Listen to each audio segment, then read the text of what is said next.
Floricanto presenta.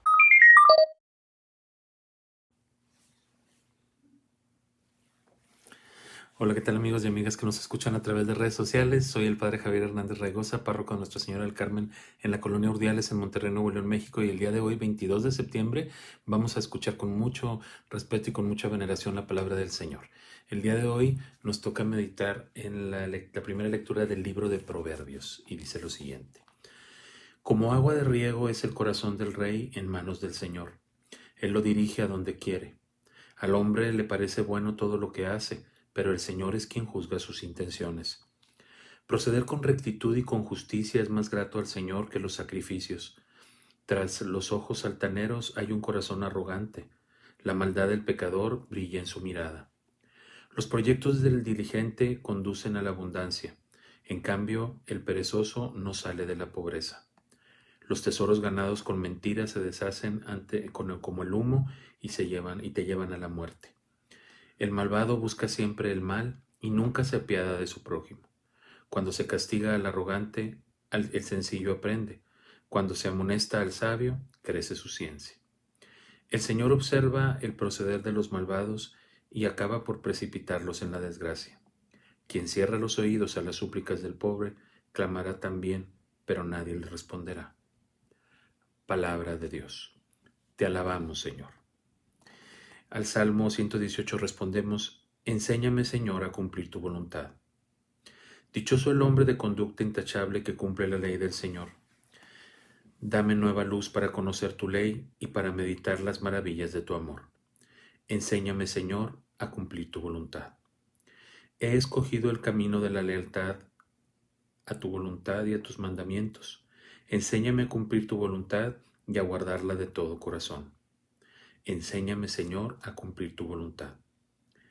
Guíame por la senda de tu ley, que es lo que quiero. Cumpliré tu voluntad sin cesar y para siempre. Enséñame, Señor, a cumplir tu voluntad. Y del Evangelio según San Lucas escuchamos. En aquel tiempo fueron a ver a Jesús su madre y sus parientes, pero no podían llegar hasta donde él estaba porque había mucha gente. Entonces alguien le fue a decir, tu madre y tus hermanos están allá afuera y quieren verte. Pero él respondió, mi madre y mis hermanos son aquellos que escuchan la palabra de Dios y la ponen en práctica. Palabra del Señor. Gloria a ti, Señor Jesús. Muy bien, pues bueno. Muy interesantes las lecturas que escuchamos el día de hoy. Bueno, la primera del libro de Proverbios, de hecho, de mis libros favoritos, por supuesto, es este libro de Proverbios y el otro el libro de Sabiduría, por todos los consejos y por todas las, pues sí, toda la experiencia que he contenido en estos libros. En este caso, pues no es la excepción. Y me quiero centrar un poco sobre cómo este texto habla, pues, de estos dos tipos de hombres, ¿verdad? De hombres o de mujeres, por supuesto. Aquellos que confían en el Señor, aquellos que son humildes y sencillos, y aquellos que son soberbios, que no confían en Dios, que solamente quieren hacer su voluntad, que no toman en cuenta la voluntad de Dios ni escuchan su palabra, porque dice, si se fijaron ahí, habla sobre cuando al arrogante, cuando se castiga al arrogante, pues el sencillo aprende. Es decir, cuando hay alguien que reprendes y esa persona pues se enoja y no quiere aprender, pues de nada le va a servir. Pero si esa persona a la que tú reprendes, aun cuando su actitud en ese momento fuera arrogante, pero realmente entiende lo que estás diciéndole, lo mucho que le va a ayudar lo que le dices, pues entonces aprende. Igualmente dice, cuando se amonesta al sabio, crece en la ciencia, es decir, nadie es lo suficientemente sabio para que no pueda aceptar una reprimenda o que pueda aceptar una sugerencia. Por eso es importante que aprendamos a escuchar a los demás y por supuesto escuchar a Dios para poder tener crecimiento espiritual en nuestra vida o un crecimiento o una madurez en nuestra vida. Cuando no tenemos ganas de escuchar, pues entonces nos gana la soberbia o nos gana la superioridad y pues entonces no aprendemos nada. Pero me llama mucho la atención la última frase que se me hace muy dura, pero pues hay que meditarla, cuando termina diciendo, quien cierra sus oídos a las súplicas del pobre, clamará también, pero nadie le responderá. Y también entonces es un llamado de que nos hace Dios para estar atentos a las necesidades de los demás. aprender a escuchar, a ver, a sentir las necesidades de los demás. En este mundo que estamos viviendo actualmente, no sé si se han fijado, la indiferencia está pues muy ya aceptada entre nosotros. Vemos a lo mejor la violencia ya, pues es que sí, la violencia, como nos hemos ido como acostumbrando, nos hemos ido acostumbrando a que, pues primero son mis dientes, como dice el dicho mexicano, ¿verdad? Primero son mis dientes y luego mis parientes. Entonces, no estamos pensando en los demás, no estamos escuchando las necesidades de los demás, cuando a lo mejor podríamos escuchar y ayudar o poner un poquito de nuestra parte para que las demás necesidades de las personas fueran sanadas. Entonces, si nosotros realmente, todos tenemos, si nosotros realmente tenemos también clamores que le hacemos a Dios, o sea, puedes pensar, ahorita te invito a que pienses, bueno, ¿cuáles son mis clamores a Dios? ¿Qué es lo que yo le pido a Dios cada día? Y pensar también, pues, ¿qué le pedirán los demás? O sea, ¿cuáles serán los clamores de los demás? Y a lo mejor comenzar a hacer oración unos por otros, ¿verdad?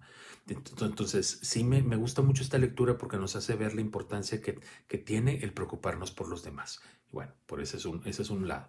Y luego viene el Evangelio, que yo creo que todos conocemos esta parte, la hemos escuchado alguna vez. Hay muchas discrepancias y muchas cosas en decir que María, hay unas traducciones que dicen María y sus hermanos, María y tus hermanos, y aquí por ejemplo escuchamos María y tus parientes. La gran tradición cristiana y los estudios y los que estudian la Sagrada Escritura, todos han concordado que este término de parientes o hermanos, pues en el tiempo en el que vivió Jesús, significaba más el sentido de pariente, ¿verdad? Es decir, personas allegadas a la familia que se sentían como si fueran de la misma familia, pero que no tenían nada que ver en la sangre. Sin embargo, apartemos todo eso y pensemos, bueno, ¿qué quiso decir Jesús al decir que su madre y sus hermanos son aquellos que escuchan la palabra? Pues bueno, lo que dijo. Lo que importa verdaderamente, si tú quieres pertenecer a la familia de Dios, hay que aprender a escuchar la palabra de Dios y ponerla en práctica. ¿Y quién es el mejor ejemplo para esto? María Santísima. ¿Qué fue lo primero que hizo María antes que ser madre de Jesús? Antes de tener ese lazo sanguíneo con Jesús, ¿qué hizo María antes de eso? Aquí está la esclava del Señor, hágase en mí según tu palabra. Primero escuchó la palabra del Señor, la hizo suya, la meditó en su corazón y dio una respuesta. Y esa respuesta fue un sí sostenido. Entonces ella desde antes de ser madre de Jesús en la carne, fue madre de Jesús y lo aceptó en su corazón y aprendió a valorar su palabra, a no estar pensando por qué pasó esto, por qué pasó lo otro. Dice la Sagrada Escritura que María, recordemos, escuchaba todas estas cosas o veía todas estas cosas y las guardaba en su corazón para después meditarlas. ¿Ustedes creen que María no se cuestionó, por ejemplo, que Jesús naciera prácticamente en la miseria? ¿Que no es el Hijo de Dios, no debería haber nacido en un palacio y sin embargo nació ahí en un pesebre? O que cuando le decían loco a su hijo o cuando lo vio en la cruz, pero sin embargo ella poco a poco fue poniendo en su interior la palabra del Señor, la fue meditando y eso fue dándole a ella un crecimiento espiritual y la hizo ser verdadera discípula de su propio Hijo y verdadera madre, hermana de nosotros, esposa del Espíritu Santo, hija de Dios Padre, etcétera. Entonces, hoy tenemos este gran ejemplo, ¿verdad? Entonces, lo que importa es que nosotros aprendamos a escuchar la palabra del Señor, la meditemos en nuestro corazón y la pongamos en práctica. Que tengas un excelente día, cuídate mucho y nos escuchamos en la siguiente emisión de Medita y Aplica. ¡Ánimo! Florica.